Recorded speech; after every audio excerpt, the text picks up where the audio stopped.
Bom dia, boa tarde, boa noite, or whatever the case may be.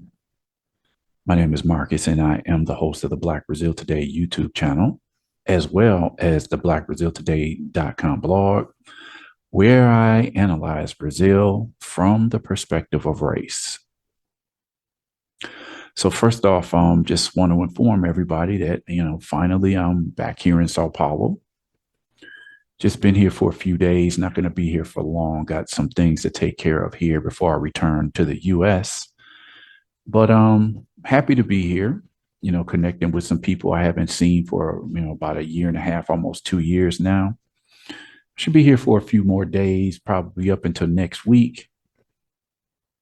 So, I'm enjoying my time here. I'm really liking it, getting the reactions of my children and how they're reacting to being back in Sao Paulo because they were born here, but they've grown accustomed to American life, and that's just one thing that I'm really enjoying is just picking up on the differences that they're feeling between living in the U.S. and having lived in Brazil for the first years of their lives and then making this transition into American life and then coming back here with different eyes. That's enough. The things that the kids have shared with me in the last few days, it's enough that I could make a documentary on. They were just some really revealing comments that they shared with me today. So that's one thing I'm really appreciating. First got here, what was it? Sunday morning. And it was a great day here in SP, but just like the forecast predicted a few days ago, actually last week, that the temperature would drop and we would see some rainy days. And that's, it didn't really rain that much today. I saw a couple of, drops here and there, but it wasn't anything steady. But it did get chilly. But okay, it is what it is. After having lived here for almost a decade, I'm kind of used to weather in Sao Paulo. I don't think I'll ever get accustomed to, the traffic, the gobs and mobs of people wherever you go. That's something I don't think I'll ever get accustomed to. But, I'm going to make the most out of this short trip that I'm making here. This is probably going to be the shortest time that I've ever, stayed in Sao Paulo. But like I said, I'm going to make the best out of it. So definitely didn't want to stay too long away from, putting up a couple of more videos. I mean, you could just never run out of topics to discuss when you're talking about whatever it is, the topic that you might be talking about when it has to do with Brazil. There's just plenty to talk about when it comes to, Latin America's largest country. So today I'm going to actually revisit a story that's, it's another one of these things that's a pretty common theme of something that I've talked about on the blog for a number of years. And actually, this will be I don't know, the second or third time that I'm approaching this topic on the YouTube channel. And it's just, it's pretty sad. Slavery was said to have ended in Brazil in 1888.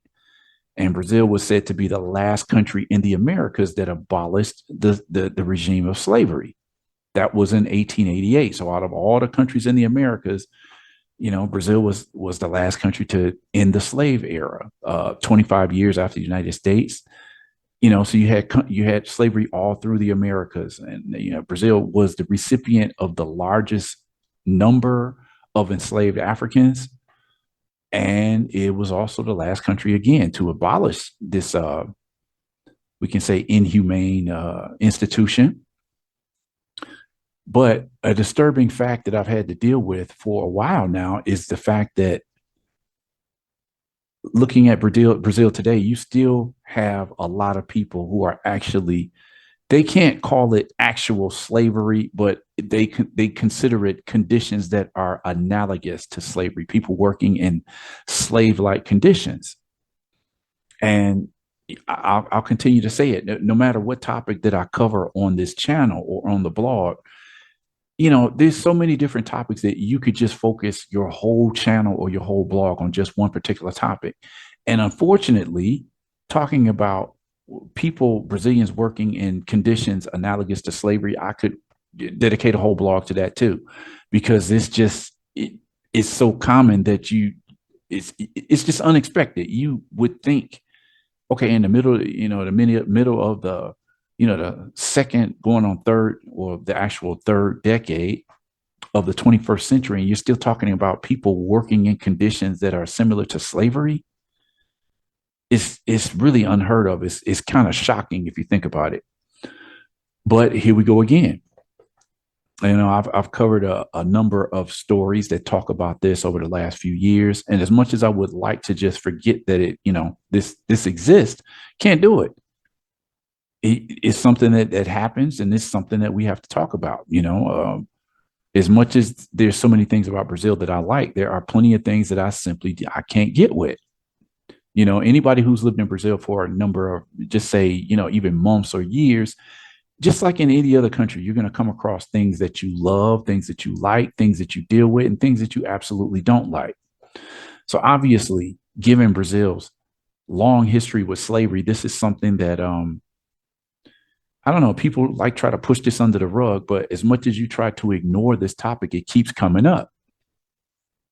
So today's article, today's video rather, is called "The Judge Treated the Dogs Better Than the Domestic." Black woman rescued after 37 years of slave-like working conditions. So again, this is not a new topic. I'm gonna just go ahead and get into the story, and then I'm gonna just comment on it as I go and share some other material that goes with this particular article. You know, Feel free to comment. Subscribe to this channel. Would love to know your thoughts. Click on the notification bell so you can get you know so you can get just reminded when I put up a new video. And definitely like this video. Like I said, it's not a particular topic that I like talking about, but hey, it is what it is. These are things that happen in Brazil, so I have to talk about it. How is it connected to race? Okay, well, let's take a look at this. Okay. Again, the judge treated the dogs better than the domestic or the maid. Black woman rescued after 37 years of slave-like working conditions. So let's check out the story. So these are the two people at the center of this controversy. I'll let you figure out who was the person who enslaved someone and who was the person who was enslaved. I mean, what do you think? Given Brazil's racialized history, I think you can kind of figure that part out. I want to mention that today's report includes information that comes courtesy of Pragmatismo Político and the Diarinho websites. So this is Sonia Jorge Luiz Borba. She is the victim in this case. Witnesses are reporting that a Black maid was treated like a slave by a Santa Catarina judge and that dogs in the house were better cared for. Santa Catarina is one of the 3 southern states in Brazil. And I've said this before. The 3 states of Brazil are kind of like recognized as the European area of the country, as about 80% of the population of those 3 southern states consider themselves to be white. Okay, that may or may you may say, well, what does that have to do with anything? Well, let's keep reading. Just listen to this video, and you come to your own conclusion about that, as to whether you think race had nothing to do with this factor or this incident. The victim, who is deaf and never learned sign language, had lived in Jorge Luiz Borba's residence for at least 37 years without receiving a salary or health care. A former employee of Judge Jorge Luiz Borba, denounced for enslaving a Black and deaf woman, stated that Sonia Maria de Jesus was like a slave girl in the house, what they called an escravinha, right? A little slave girl. In testimony, the former caregiver, hired between 2020 and 2021, stated that the family dogs were better cared for than Sonia, contesting the version of the defense that said the victim was treated as if she were family. That's something that I have to revisit, definitely. This idea that Brazilians treat their domestic servants, their maids, as if they were part of the family. I mean, it's such a common cliche phrase that it's almost ridiculous. There's so many things that happen in Brazil every day, and people just have this regular comeback to dismiss the accusation. If somebody accuses somebody of racism, the first reaction is going to be "no somos todos iguales," which means we're all equal.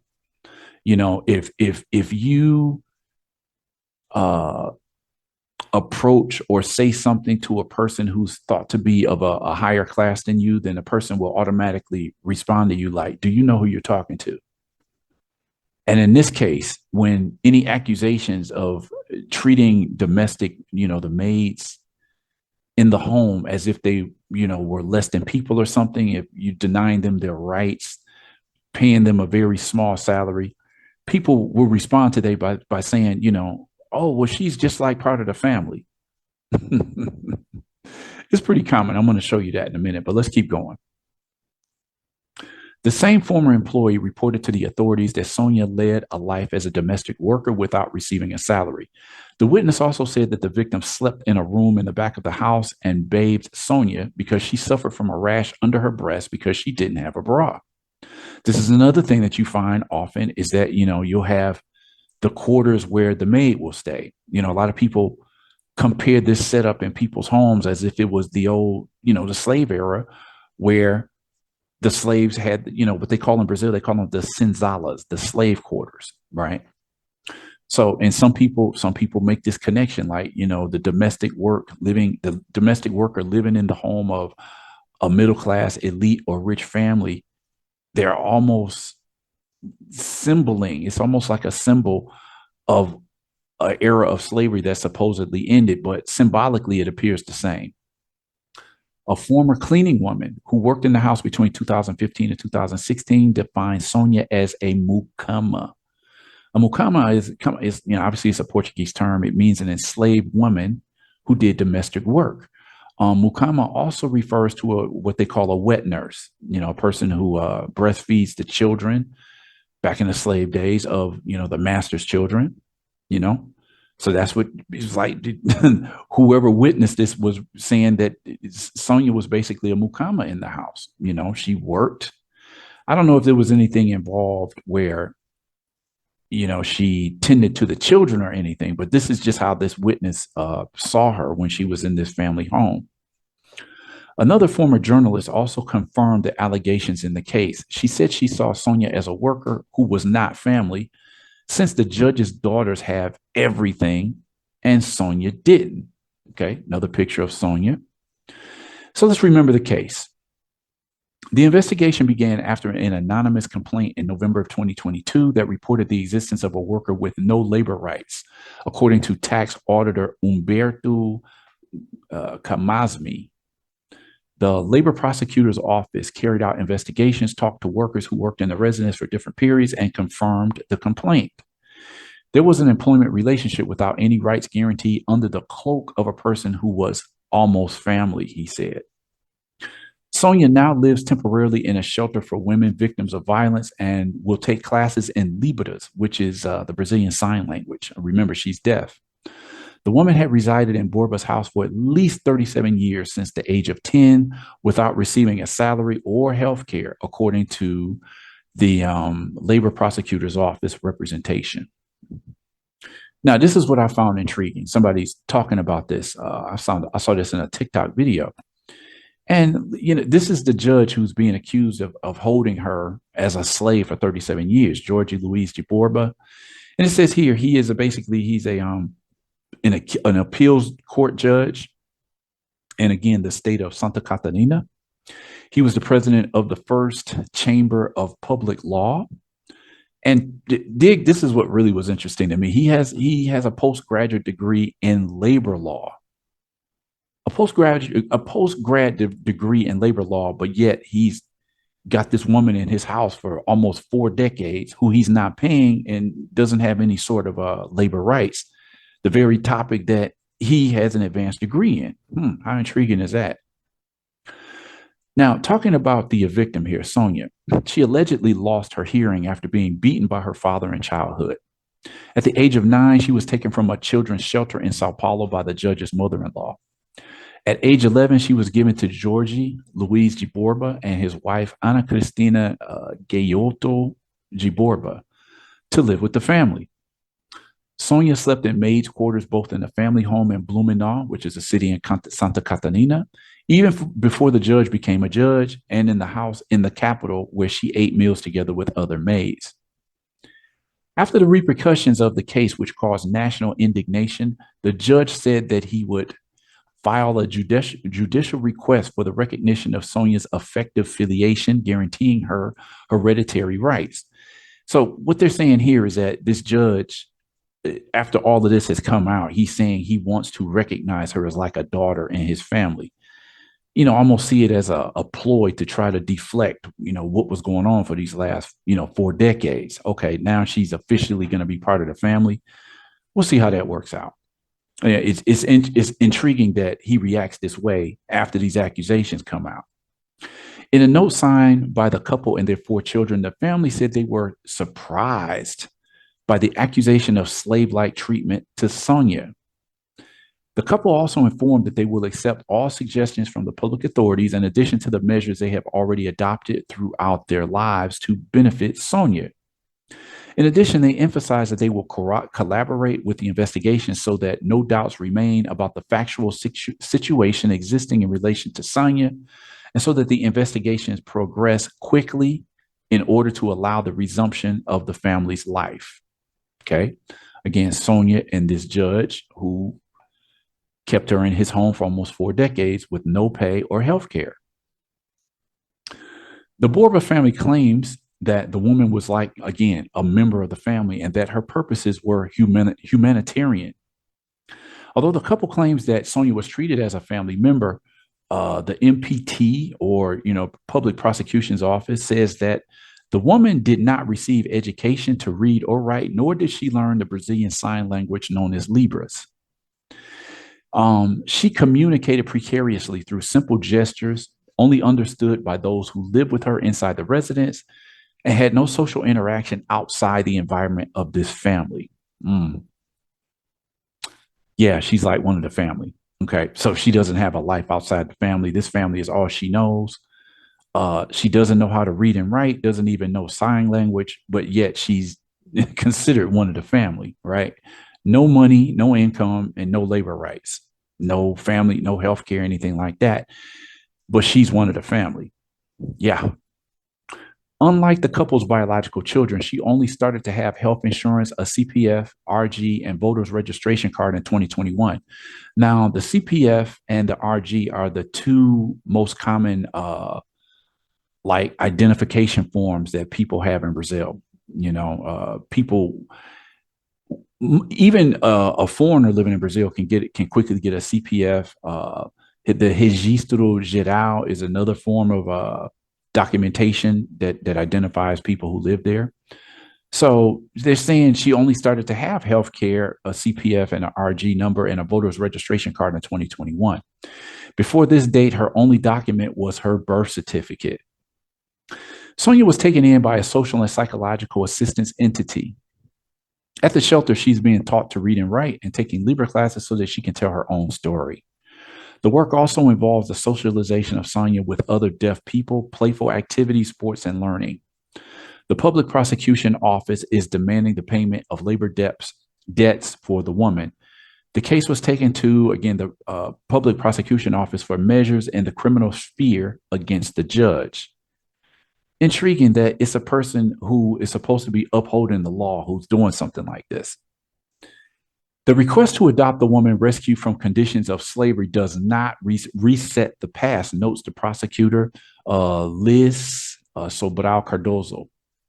A Black child in a situation of extreme social economic vulnerability coming from a family that was unable to maintain her, says the prosecutor. So remember, Sonia was a child when she was given to this family. She was 10 or 11 years old. The labor prosecution's office must oppose the request for effective parentage. It's necessary to assess what kind of measure will be adopted as a possibility of evading this recognition of work analogous to slavery. No measure adopted now is capable of resetting the past, the prosecutor adds. So what I want to do now is just go through a couple of other, I'm not going to go fully through any of these articles, but I'm just show that, There's a long history of this in Brazil. People, again, this is we can't sweep this under the rug. You know, you might love Brazilian music, you might love the Brazilian, the food, you might love the Brazilian people, but this is something that happens in Brazilian society, and it's not something that's just like an isolated incident, as we will see. Now, this article that I have here was written by Stephanie Ribeiro. She's a popular feminist, black rights activist. She's a what else? I think she's an architect also, and I think she got famous outside of Brazil after the whole case involving what was it, Austin Holloman, and that whole situation that where he was being accused of sexual tourism. Anyway, so this is Stephanie Ribeiro, and her article here is entitled, it's from 2019, says, "Your maid never was and never will be like part of the family." Okay. Let's take a look at a couple of these articles just talking about, when people get accused of exploiting their domestic workers, and they'll say, "Oh, she's like one of the family." So just using these key words like quasi da familia, like almost part of the family, this has been analyzed over and over again, right? Perspective and intersectional perspectives. I can't see the whole name of this. Okay. Intersectional perspectives of domestic work, again, almost of the family. Domestic work, racist origin and perspectives. Let me see what else this is the article I just mentioned about Stephanie Ribeiro. Domestic work, she is of the family. It's not love. Let me see if I can see this. Okay, let's look at this piece right here. It's called Domestic Work. She is of the family. It's not love. What else do we have here? She is of the family. Like, again, we're saying she's part of the family as a domestic worker. Racism, coloniality of power and domestic work. Let's just dig out a couple of more. Okay, my maid was part of the family. She was of the family. Let me see. Relations that okay, babysitters and domestic workers or maids, relations that perpetuate racism and sexism. Sexism and racism increase domestic work. What else do we have here? Why domestic work in Brazil is so undervalued? Again, this phrase again, almost of the family. I could go on and on. There's plenty of articles up here using this same phrase because it's just something that you hear all the time when people are accused of underpaying and not respecting the labor rights of the people who work in their homes. She's part of the family, to deflect the accusations. Okay, so this is an article. Let me see what it's titled. A woman is rescued from work analogous to slavery after 47 years in the state of Rio Grande do Sul. Now, check out this stat right here. I found this incredible. This, again, no such thing as an isolated incident when we're talking about slave-like labor in Brazil. It says here, more than 61,000 Brazilians were rescued from conditions analogous to slavery since 1995. Nothing about this being an isolated incident. This happens way more than people want to recognize.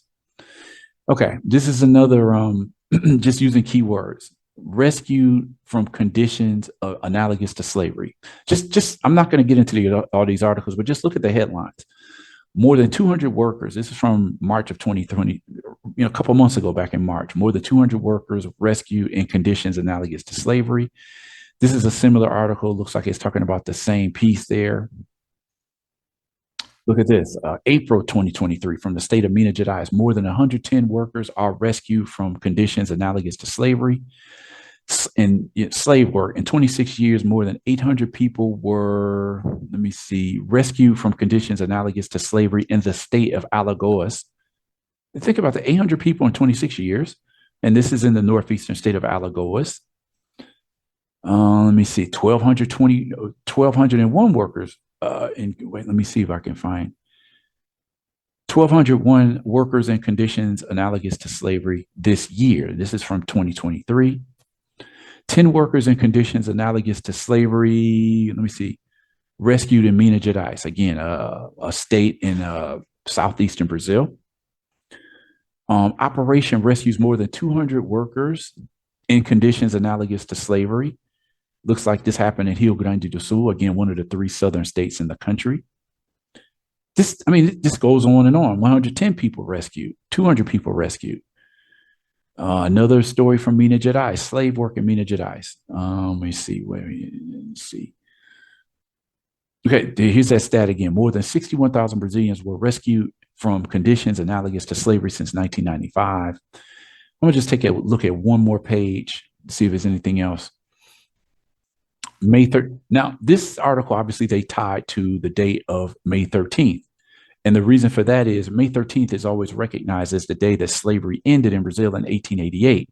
So obviously, a lot of articles come out that compare and just make light of the point that slavery supposedly ended in 1888.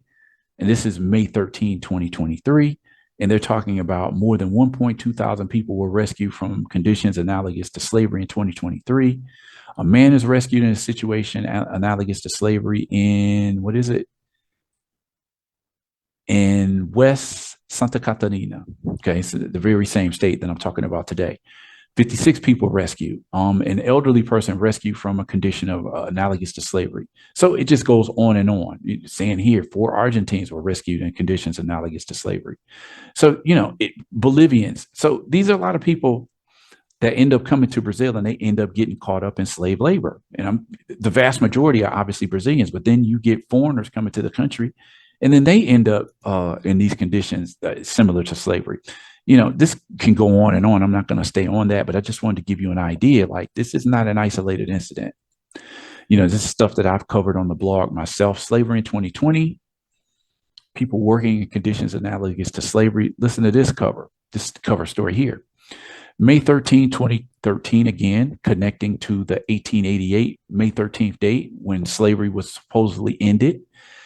Now, this article is from 2013, so it says 125 years since the ending, the abolition of slavery, but that was 10 years ago. So we're looking at 135 years now. But even today, 8 of every 10 persons working in conditions analogous to slavery in Brazil are of African descent. So, and this is what I'm saying, how it's still race connected.